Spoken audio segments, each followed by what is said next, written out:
찬송의 5대 핵심 내용. 시편 135편 1절에서 21절 말씀. 찬송의 5대 핵심 내용. 본 시편은 찬송의 중요성을 강조하는 시편이다. 시인은 모든 하나님의 백성들에게 여호와를 찬송하라 라고 하면서 찬송의 핵심 내용에 대한 가르침을 주는 고백을 했다. 무엇을 찬송해야 하는가? 1. 여호와의 선하심. 시인이 가장 먼저 언급한 찬송의 주제는 여호와의 선하심과 여호와의 이름의 아름다우심이다. 시인처럼 하나님의 선하심을 믿고 하나님 안에서 내일에 대한 찬란한 기대를 가지라. 하나님은 우리의 기대 수준을 기준으로 우리를 만나주신다. 적게 기대하면 적게 받고 더 좋아지지 않을 것으로 기대하면 더 좋아지지 않는다. 자신이 무엇을 기대하는지 스스로 살펴보라. 좋은 것을 기대하면 좋은 것이 주어진다. 매일 아침마다 고백하라. 오늘 좋은 일이 일어날 거야. 그리고 기대하라. 오늘 하나님께서 어떤 선물을 주실까? 어떤 사람은 말한다. 저에게 나쁜 일이 일어나지 않을 것이라고 생각해요. 그 정도의 생각에서 그치지 말고 적극적인 기대를 가지라. 저의 꿈이 이루어질 것을 믿습니다. 앞으로는 이전보다 나아질 것입니다. 하나님께서 가장 적절한 때에 가장 적절한 사람을 만나게 해주심으로 제 꿈을 이루어 주실 줄 믿습니다. 고난 중에도 선하신 하나님께서 합력하여 선을 이루실 것을 믿고 찬송하고 감사하며 나아가면 하나님께서 반드시 복된 길을 열어주신다. 2. 여호와의 선택하심. 이스라엘의 가장 큰 축복은 무엇인가? 부강한 것이나 자원이 많은 것이 아니라 하나님이 특별히 선택하신 것이다. 옛날에 왕이 타국과 동맹을 맺을 때 자기 자녀를 내어주어 결혼시키면 그 관계가 훨씬 견고해졌다. 하나님은 죄인들을 위해 독생자 예수님을 내어주셨으니 하나님과 성도 간의 관계는 어떤 관계보다 깊은 관계다. 성도는 하나님의 사랑과 예수님의 희생으로 구원받은 존재로 선택된 은혜만 가지고도 늘 찬송해야 한다. 어느 날 한 사람이 성지 순례 중 골고다 언덕에서 무릎을 꿇고 한참 울었다. 자기를 위해 죽으신 예수님의 보혈에 감격해서 발걸음이 떨어지지 않은 것이었다. 예수님의 보혈의 은혜를 생각하면서 하나님의 무한한 사랑에 깊이 감사하고 찬송하는 마음으로 믿음 생활을 대충 하지 말고 신실하게 하라. 구원과 영생의 은혜가 주어진 것은 사람의 선행 때문이 아니라 하나님의 선택 때문이다. 3. 여호와의 위대하심. 시인은 여호와께서 모든 신들보다 위대하신 분임을 안다고 했다. 기독교는 하나님 외에 다른 신들이 있음을 인정하지 않는다. 결국 시인의 고백은 다른 신들과 비교해서 여호와 하나님께서 더욱 위대하신 분이라는 뜻이 아니라 어떤 신적인 것들도 하나님의 위대성을 따를 수는 없다는 뜻이다. 왜 시인은 하나님을 위대하신 분으로 알았는가? 천지 만물을 하나님의 기뻐하시는 뜻대로 세세하게 주관하고 다스리셨기 때문이라고 했다. 우주의 신비를 생각하면 하나님의 위대성을 찬양하지 않을 수 없다. 안개, 비, 번개, 바람과 같은 신비한 자연현상도 다 하나님의 주관하에 생긴다. 또한 하나님은 만국의 흥망성쇠도 주관하신다.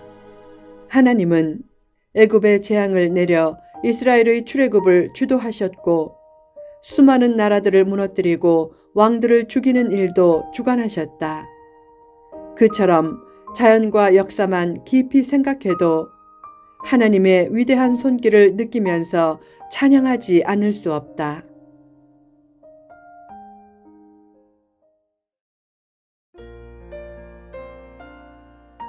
4. 여호와의 은혜 주심. 하나님은 구원의 은혜를 주셨을 뿐만 아니라 실질적인 풍성한 은혜도 내려주시고 시시때때로 도와주시는 하나님이다. 오래전에 어윈 대령이 달에 갔다가 캡슐을 타고 지구로 귀환할 때 2개가 펴져야 할 낙하산이 하나만 펴졌다. TV가 생중계로 보도할 때 더 이상 방법이 없자 어윈은 자기도 모르게 소리쳤다. 우리 기도합시다. 그때 모든 관계자와 수많은 시청자들이 간절히 기도했다. 그러자 놀랍게도 땅에서 하늘로 회오리 바람이 불면서 땅에 떨어지는 순간의 캡슐을 덮침으로 무사히 착륙할 수 있었다. 지금도 자신이 인식하지 못하는 사이에 자신을 위한 기적이 많이 일어나고 있다. 결국 자신의 힘만으로 세상을 사는 것이 아니라 하나님이 도와주시고 베풀어 주시기에 사는 것이다. 은혜로우신 하나님을 믿고 아무리 힘들고 어려워도 걱정하지 말고 낙심하지 말라. 하나님의 사명을 향해 나아가는 길 안에 있으면 하나님의 특별한 지켜주심의 은혜가 있을 것이다. 그런 하나님의 풍성하신 은혜를 생각하면 찬양하지 않을 수 없다. 5. 여호와의 판단하심. 하나님의 판단은 가장 의로운 판단이기에 반드시 심은 대로 거둔다. 결국 하나님의 종들은 위로를 받고 악인들은 보응을 받는다. 하나님의 심판이란 주제가 악인들에게는 가장 무서운 주제지만 의인들에게는 가장 찬송해야 할 주제다. 아무리 어두운 현실에서도 왜 절망하지 말아야 하는가? 지금부터라도 선의 씨앗을 뿌리면 언젠가는 반드시 선한 열매가 나타나 인생 역전의 역사를 이룰 수 있기 때문이다. 억울한 일을 당했다고 생각되면 먼저 자기 성찰의 기도를 드리라. 원인을 남에게서 찾고 남을 비난하면 자기 영혼에 거의 유익이 없지만 자기 성찰의 기도를 드리면 내면이 풍성해진다. 오늘의 불행이 죄에 대한 하나님의 심판의 결과라면 진심으로 회개하라. 반면에 억울하게 주어진 것이라면 하나님의 심판의 손길에 맡기고 가해자와 원수를 불쌍히 여기라. 하나님의 의로운 심판이 때로는 매우 두렵게 펼쳐지기 때문이다. 찬양은 큰 능력의 원천이다. 하나님은 홀로 찬송받으시기에 합당하신 분이다. 사람이 만든 어떤 우상도 섬기지 말라. 우상 숭배는 하나님을 가장 아프게 하는 신성 모독일 뿐만 아니라 가장 저주받을 행위이기에 어떤 경우에도 우상 숭배에 빠지지 말고 오직 여호와 하나님만 찬송하라. 이단의 가장 큰 문제가 무엇인가? 교주인 사람을 높이는 우상 숭배다. 언제 어디서나 우상 숭배가 있는 곳에는 결국 길이 막히고 찬송이 있는 곳에는 결국 길이 열린다. 어느 날 유명한 여자 부흥사인 코리텐 붐이 호주의 시드니 공항에서 비행기를 탔다.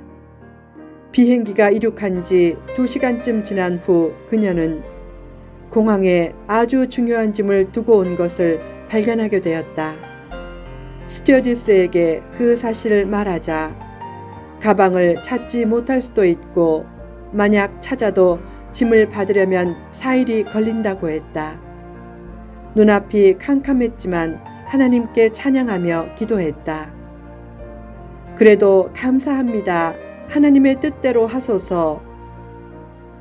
조금 후 갑자기 비행기에 이상이 발견되어 시드니 공항으로 회항한다는 기내 방송이 나왔다. 그날 그녀는 짐을 무사히 찾았다. 자신에게 주어진 기도 응답의 은혜가 타인에게 폐를 끼치는 결과를 낳는다면 얼마나 미안한 일인가. 그녀는 다른 승객들에게 미안한 마음도 가졌지만 다른 한편으로는 하나님께서 자신의 기도와 찬송을 즉각적으로 받아주신 것에 대해 감사했다. 찬양은 큰 능력의 원천이다. 인물의 길을 열어가고 인물의 뜻을 이루려고 하면 찬송과 감사는 핵심적인 것이다.